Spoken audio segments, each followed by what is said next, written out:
네, 안녕하세요. 주도현입니다. 오늘 7월 16일 일요일이고요. 오늘 솔라나 코인 같이 한번 살펴보도록 하겠습니다.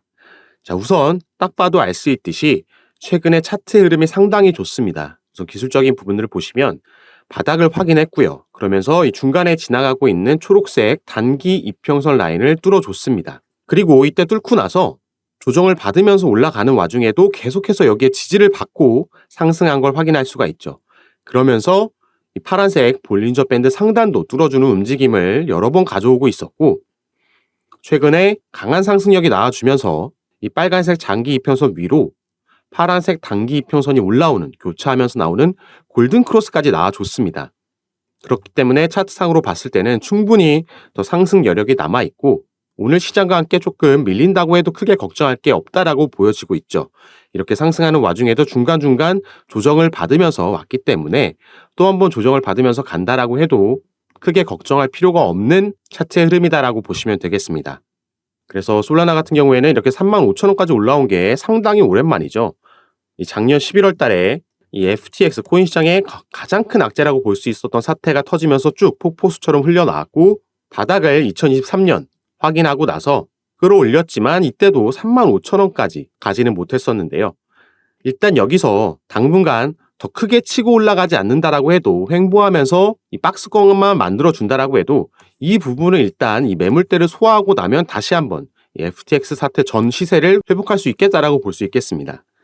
그리고 최근에 이렇게 긍정적인 상승의 흐름을 보여준 데에는 당연히 이 리플의 SEC와의 소송이 일단락됐다. 그리고 이 판결문에서 이 리플의 2차 시장 판매가 증권이 아니다라는 토레스 판사의 판결문이 있었기 때문에 이 부분이 당연히 상승의 주요 원인이라고 볼 수 있겠습니다. 왜냐하면 이 솔라나도 SEC가 증권이라고 규제한 19개의 코인들 중 하나에 들어왔기 때문이죠.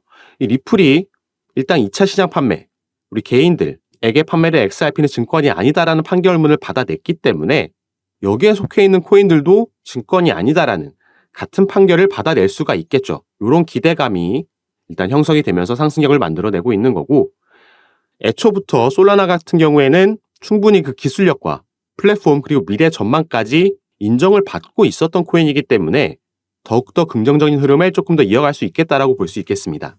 자, 하지만 당장 오늘은 비트코인을 포함해서 시장 전체가 조금 조정을 받는 모습이죠.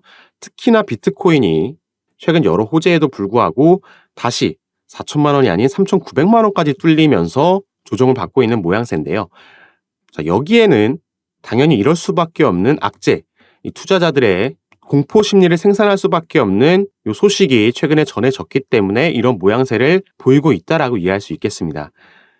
그래서 우리가 일단 이 시장의 대장주인 비트코인에 어떤 악재가 들어온 건지 이 부분을 파악해야겠고, 그래야지 어느 정도 하락이 예상되는지, 그 이후에는 어떻게 반등을 잡아내면서 나갈 건지 이후의 시장 흐름을 예측할 수가 있겠죠. 그래야지 우리가 다른 코인들에서도 타점을 잡을 수가 있을 겁니다.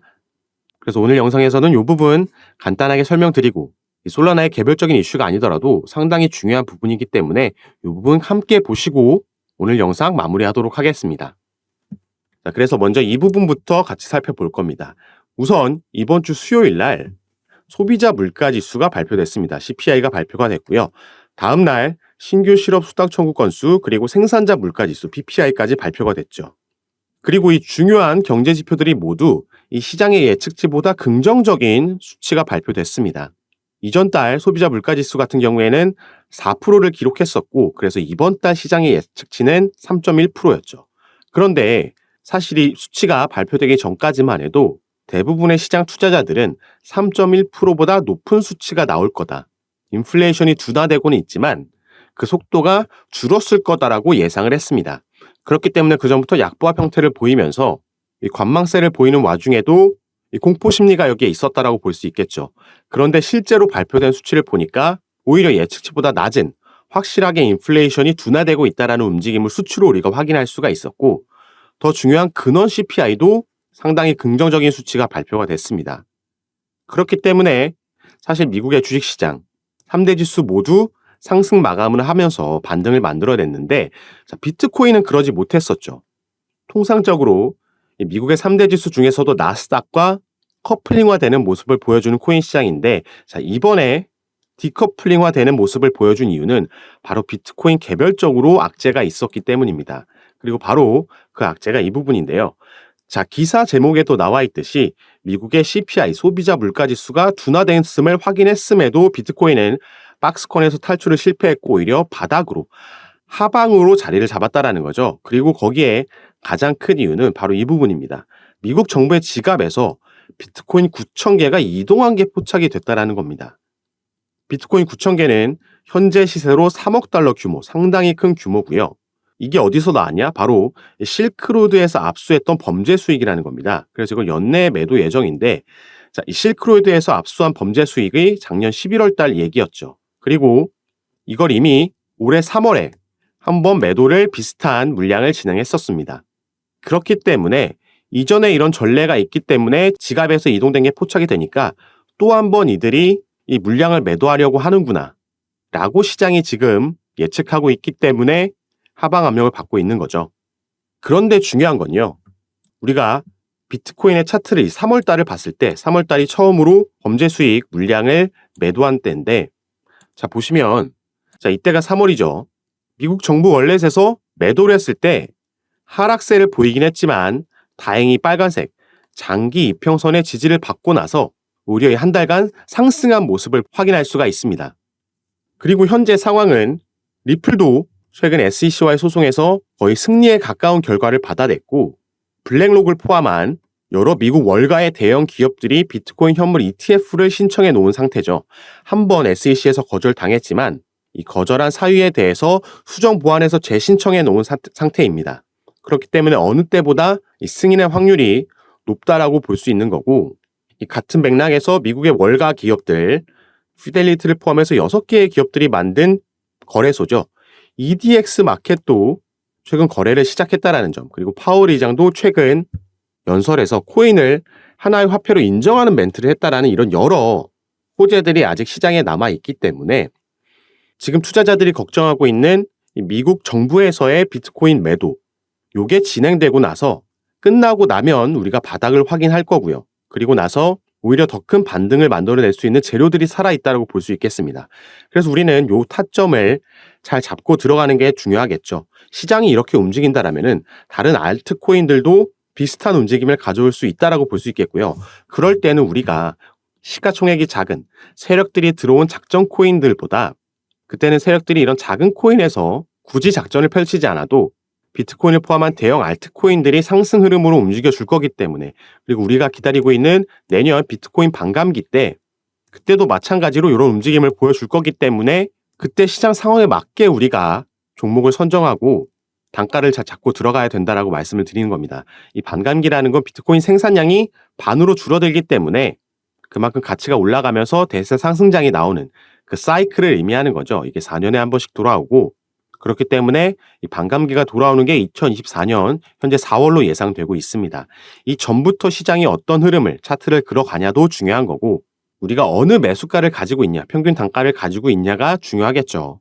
그리고 여기에 추가로 또 한 가지 이슈, 이번 달에 가장 중요하다고 볼 수 있는 미국의 금리 결정이 우리나라 시간으로 7월 27일 목요일 날 예정되어 있습니다. 그래서 현재까지는 25bp를 인상하는 게 기정사실화되어 있는데요. 그렇기 때문에 중요한 게 이 이후에 금리 결정을 하고 나서 있을 파월 의장의 기자회견에서 이 사람이 어떤 발언을 하느냐, 이 부분이 시장에 가장 큰 영향을 줄 겁니다.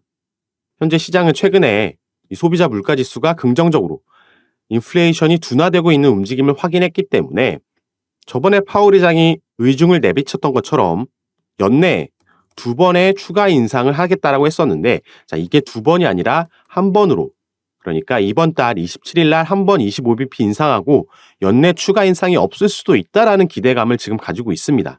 그런데 파월 의장이 만약에 매파적인 발언을 이날 쏟아낸다라면은 당연히 기대감은 실망감으로 바뀌면서 추가 하락을 예상할 수 있겠고요. 여기에 미국 정부에서의 매도까지 이어진다라면은 조금 힘든 시기가 길어질 수도 있습니다.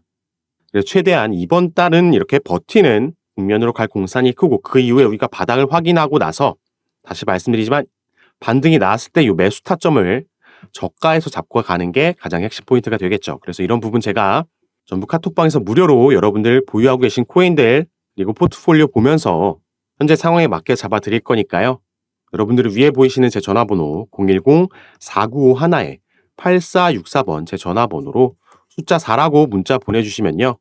제가 카톡방 입장 도와드릴 거고 거기서 전부 무료로 이런 부분 상담도 해드리면서 타점 그리고 전략 잡아드리겠습니다.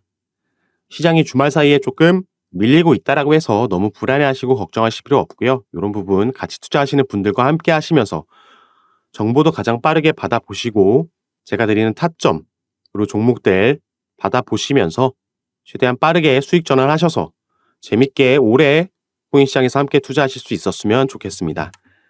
자, 그럼 오늘 영상도 끝까지 시청해 주셔서 너무 감사드리고요. 여러분들의 성공 투자 진심으로 기원하겠습니다. 감사합니다.